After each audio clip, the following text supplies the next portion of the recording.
All right, guys, welcome back to another YouTube video. In today's video, I'm going to be going over how to not screw up your next cut, okay? Or how to not blow your next fat loss phase.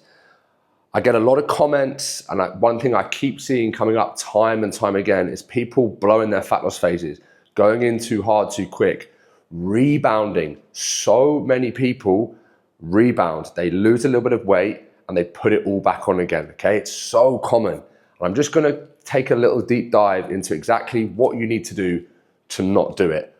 In an ideal world, guys, every muscle building phase, you're going to build some muscle and put on minimal body fat.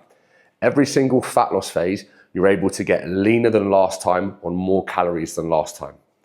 Yeah?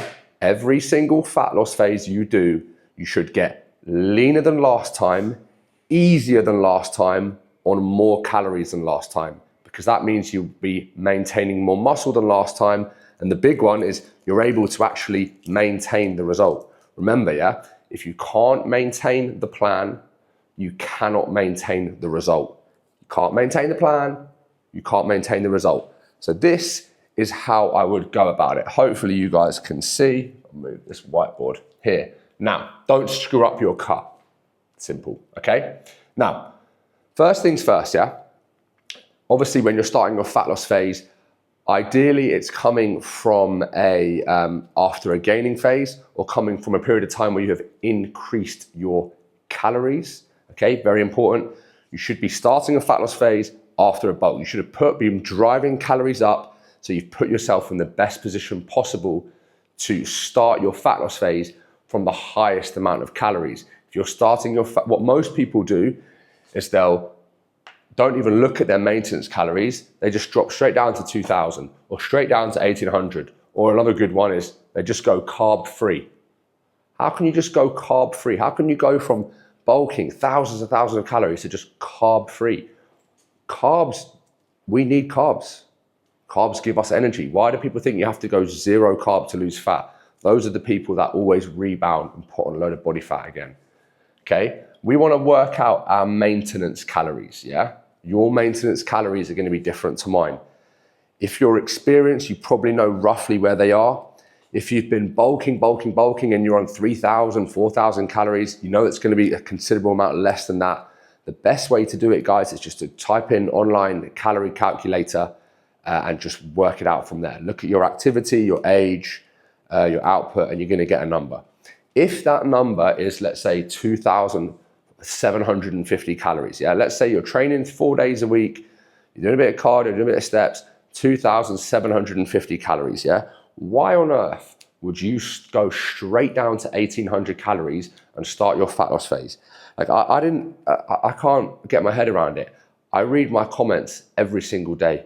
I get messages every single day that says, I started a fat loss phase, Max. I started at 1,700 calories. And I say, oh, okay, how heavy are you? 120 kilos. I'm like, okay, hold on. You're 120 kilos, 6'4". You've been training for 10 years. You started your fat loss phase at 1,700 calories.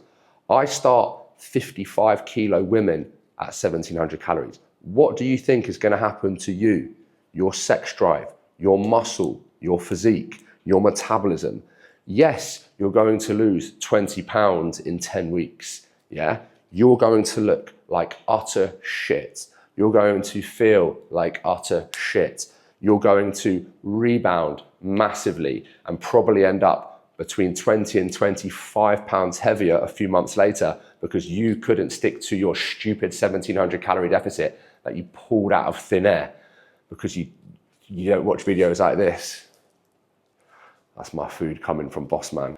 Sorry about that. That was your boy's chicken, boiled pumpkin and asparagus being delivered by the Gojek Bossman driver. Okay, so we don't want to start too heavy in our deficit. This video is how to not screw up the cut, okay? So you want to start from a nice conservative number, right? So anywhere from a 10 to 20% deficit is where you need to start in your fat loss phase, okay? So if you're watching this thinking, yeah, but I've only got 4 weeks until I go away, then you are an idiot and it's not going to work for you. You're going to drop down to 1,800 calories. You're going to lose 5 or 6 kilos in 4 weeks. You're going to go on holiday. You're going to be 6 or 7 kilos up 3 months from now. Congratulations. you've completely flopped and you completely disregarded this whole video. A conservative deficit, 2750 or 3000 or 2500, whatever your maintenance is, we're going to drop between 10 and 20%. And ideally, we're going to bump up our output. That's the first thing we drive up. We create a very small deficit, yeah? So if you're having 3000 calories a day, you're going to do a 10% drop. You're going to take yourself down to 2700. Yeah, 2700, okay? It's only a 300 calorie deficit, still a hefty amount of food. And then you're going to create a slightly bigger deficit by increasing things like steps, cardio, and obviously your training. These three guys are key when it comes to a successful fat loss phase. You don't just go, oh, 3000 calories, 1600, let's go. No carbs, idiot. Don't do that. That's how you rebound and get fatter over time. I've literally got a video that says your deficit is making you fatter, where I take a deep dive into that, okay? A nice conservative deficit. From there, you're then going to increase your cardio and your steps, okay? And you're going to increase your training intensity or your training frequency or whatever it is. But we should be weight training, yeah? I'm sure you know this by now. If your goal is to, what's the point of a fat loss phase? Yeah, it's to get lean and stay lean, beach ready, complete physique, have it all. We need to be weight training. The best training plan for you guys is the one that you can stick to, whichever you can maintain. If you can't maintain the plan, you can't maintain the result. Don't do a 6-day training plan on 1600 calories if you can't stick to it, okay? Think 3 sessions a week or 4 sessions a week is plenty. A 3-day plan, I've got videos on this. A 4-day plan, I've got videos on this. If you want to do a 5-day plan, you can. I've got videos on that as well, okay? But whatever it is, think 1 year from now, what can I do? Yes, I've started a fat loss phase, but what training plan will I still be doing 1 year from today?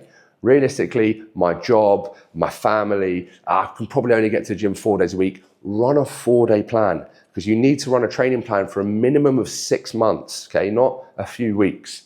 I've been running a 4-day training plan probably for a couple of years now, okay? I'm gonna drop it to a 3-day training plan, and I'm gonna run that for a couple of years. And if I ever decide I wanna be bigger again, I'll probably go to a 4-day plan and add more food.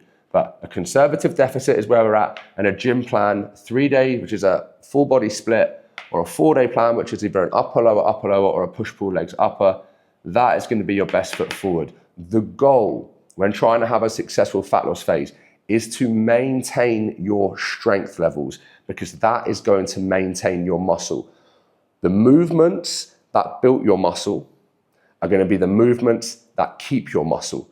So if you built a lot of muscle doing squats, deadlifts, incline presses, chin-ups, dips, heavy lunges, heavy shoulder presses, you do not then completely change out to circuits and CrossFit because you want to get lean. You keep your training exactly the same and try and keep your lifts exactly the same. That is going to maintain all your muscle as you let the calories, the cardio and the steps dictate fat loss, and that's what's going to pull body fat off. This is our only way to maintain muscle. Side note as well, there is no maintaining muscle at 1600 calories, guys. When a deficit is 1000 calories, 1500 calories, you will burn body fat and you will burn muscle, no matter how hard you train, okay? So we know by having a conservative maintenance plan, by having a conservative deficit, which gives us a good amount of protein, good amount of carbs, good amount of fats, by training 3 to 4 times a week, maybe 5 times a week where you can recover properly, focusing on big compound lifts and focusing on staying strong, keeping our strength, and in some cases, even getting stronger, because in a small deficit like this, why can't you progress your training? You can't progress your training when you take yourself from 3000 calories down to 1500, but you can progress your training if you drop from 3000 to 2700. Why not? Loads of food. With 3 or 4 days off, you can get strong as hell. Hey, why can't you maybe build some muscle and lose some fat at the same time like that? That's the way I would do it. That's the way my hundreds and hundreds of clients do it. That's the way I teach in my course, which you can get below if you can't afford my one-to-one coaching. Why lose all your muscle and then gain all the fat back anyway when there's a much better way? Cardio, yeah? We know that calories are going to be set, training plan is going to be set. Yes, at some point we will drop these calories a little bit, but we don't need to do that for weeks and weeks and weeks. We create our deficit by by adding in cardio. Now, I've done videos on steady state HIIT training and stuff like that. If you want to learn more about that stuff, watch those videos, but we really want to have steady state cardio in a fat loss phase, okay? Because if we're doing things like high rock sessions, hard sprints, hill sprints, it's going to make us very hungry. The more hunger we have, the more fatigue we have. The more fatigue we have, it affects our training, which affects our lifts. If we're fatigued, we're going to eat more food, we're going to blow our diet. Steady state cardio burns calories, doesn't affect training, and it really just benefits you in a fat loss phase, okay? We want to start our cardio from the lowest position possible and work up, okay? We don't want to start a fat loss phase at 1600 calories with an hour of cardio 7 times a week. Where do you go 6 weeks from now? Nowhere. You rebound because no one can stick to it, okay? So cardio can be as small as 15 minutes post-workout 3 times a week. And then eventually it becomes 20 minutes 3 times a week. Then it becomes 20 minutes 4 times a week. Then it becomes 30 minutes 4 times a week. It might be 5 times a week, 30 minutes. Or in some cases, like I got to 45 minutes 7 times a week when I was competing. Not that you should do that, just to be beach lean. You don't need to do that much, but 15 minutes in the morning, 15 minutes post-workout, 30 minutes post-workout, splitting them up. There's so many different ways you can drive cardio up. But we want steady state cardio from the lowest position possible, and we only increase it when body weight stalls in our fat loss phase. We don't just slash calories. We use this in the toolbox and we use these in the toolbox, okay? Nice slow cardio, make sure it doesn't impact training. We do not want to be doing bike sprints or a high rock session on a Sunday, go into the gym on Monday, absolutely cooked, and all of our lifts are down because we're knackered. That is not the answer. That is a great way to screw up this phase, okay? Steps. Steps need to just remain consistent. As we start to get hungry, sore, tired, fatigued, and lean, your body has a way of slowing things down, okay? And things like output will slow down, steps will slow down, the way you talk will slow down, everything slows down. If you're not tracking your steps consistently, you'll notice a steady decline in output. But if you say from week 1, right, I'm doing 8,000 steps a day, whether I'm tired or not, 9 p.m. at night, I'm knackered, I've got 4,000 steps to do, boom, little 20-minute walk, 30-minute walk around the block, 35 minutes to get your steps in, okay? We need to keep this consistent, it's really important. And again, just like cardio, this is a tool to use when we hit these little sticking points in this fat loss phase. 10K can become, 8K can become 10K, it can become 12K. You don't really want to be doing more than 12 to 15K unless you have a super active job and you're doing 15,000 steps. Great, you can probably get away with eating more food. But if you're office-based, you get home and you've got to do your training, then your cardio, then you've got to walk for an hour, like it doesn't work for some people. But we want a nice consistent number so that when you start to get tired and fatigued, this remains the same. And as always, we can use it as a form of output, okay? One thing I want to talk about is time frame as well. Guys, if you've got 20, 30 pounds to lose, 10, 15 kilos, you can't do it in 6 weeks. Give yourself more time. The more time you give yourself, the bigger the runway, the more muscle you will maintain, the better it will be, the less you'll suffer, the less you'll struggle, the less chance of a rebound, the better you set yourself up for a muscle building phase, okay? Give yourself a little bit more time than you think. If it's like you're listening to this in August, you're probably coming off of holidays and you're probably overweight, or if you're in like Australia, New Zealand, and you've got that lead up to summer, you really want more time. 10, 12, 16, 20 weeks, okay? You need to give yourself as much time as possible because we've always got a bit more fat to come off than we think. Once all is said and done, you're going to hit your sticking points. You know, you can increase cardio, you can increase steps. We can obviously decrease calories, but we just want to be a little bit careful slashing them too much. Like I said, imagine you start at 3,000, you go to 2,700, you increase cardio, increase steps, then you can maybe go 2,500, increase cardio, increase steps, maybe 2,300, boom, boom, boom. You can lose 10, 15, 20 kilos like that, whereas some guys will just slash down to 1,800 and they're absolutely gone within 4 weeks and they rebound. Literally, like, if you don't look at the comments in some of my videos, people are saying this all the time. Hey, Max, fortunately, I did what you said, went down to 1,700, I've lost 20 pounds, but I feel like shit. I'm just a skinnier version of myself. It's like, yeah, you have no muscle because you eat like a small female. Of course you have no muscle. You eat like a 14-year-old girl. Now, at the end of our fat loss phase, if we've been conservative, if we've done it properly, we've maintained our strength and all this stuff, you should be in a pretty good position. You shouldn't be feeling burnt out, but there is going to be an element of fatigue. Yeah? If you've been dieting for 14, 16 weeks, you've lost 10, 15 kilos, doesn't matter how conservative you were, you'll be feeling it, okay? That's when the reverse diet comes in. It's so important. I've got multiple videos on reverse dieting, okay? But it's so important that once you come out of your fat loss phase, you bring yourself straight back to maintenance. Remember, if this person did start at 3,000 calories and 16 weeks later they're at 2,000 calories, their maintenance isn't 3,000 calories anymore. They've gone from 100 kilos to 80 kilos. So you need to be smart. You don't go back to your old maintenance when you were 20 kilos heavier. This maintenance now might be 2,500 calories. So what you want to do is when you're done with your fat loss phase, is you want to bring yourself up to maintenance calories as quick as possible, okay? And you want to sit there for a little bit. So many people get this wrong and they just go from fat loss phase, we hit 80 kilos on September the 1st, into a bulk now. Let's bulk. From 2,000 calories back up to 3,500 calories. Congratulations. You flopped, you're so fat in a few months' time, straight back into a fat loss phase. Nice one. A year goes by, you look the same because you just get fat, get lean, get fat, get lean, okay? This is the most important part by far. So you finish your calories, 2,000, finish your deficit, 2,000, 2,200, whatever it is. You take yourself straight up to maintenance. Let's sit there for 3 to 4 weeks, guys, yeah? 3 to 4 weeks. Let your body stabilize. Let your hormones stabilize. Bring your sex drive back. Maybe your hunger's gonna decrease. Ghrelin and leptin can kind of stabilize. Get everything back to normal and just create a nice new set point. You might go from 100 kilos to 80 kilos. Bring yourself up to maintenance, spend 4 weeks there. You might only be 82, 83 kilos. And a lot of that is just glycogen, water, carbohydrates anyway. That is a great place to be. You want to get comfortable sat at maintenance calories. And from there, you have a couple of choices. You can then dive back into our fat loss phase. You almost use it as a diet break. 4 weeks at maintenance, let's dig back in. I've got a few more kilos to come off, I feel fresh, let's go again. That's option 1.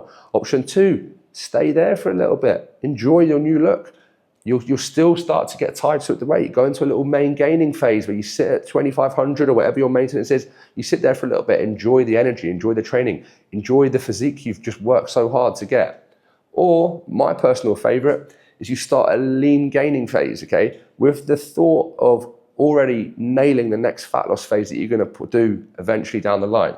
So you go from deficit to maintenance, sit there for 4 weeks, and then a very small climb. Again, probably a 10% climb. If you finish your fat loss phase at 2,000 calories, you bring yourself up to your new maintenance of 2,500, you might say, right, I'm gonna go 2,700 calories. I'm just gonna increase carbs a little bit. I'm gonna sit there for a couple of weeks.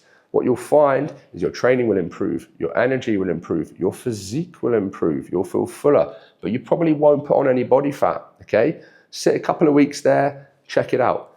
If in 2 weeks' time you've gone up 2 kilos, don't then increase your calories again. Stay there for a few more weeks and let your body stabilize. You don't want to be going up 2 kilos every couple of weeks. Looking at 2 kilos per month maximum.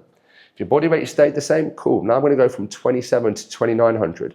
We take really small incremental changes on the way up to start building muscle and to maintain as low body fat as possible. Just like in the fat loss phase, you take these small little jumps down as you stall, you just reverse it on the way up. When done properly, 6 months down the line, you can be up at 3,500 calories with way more muscle because you didn't lose any and way less fat because you lost all this body fat and hardly put any fat on the way back up.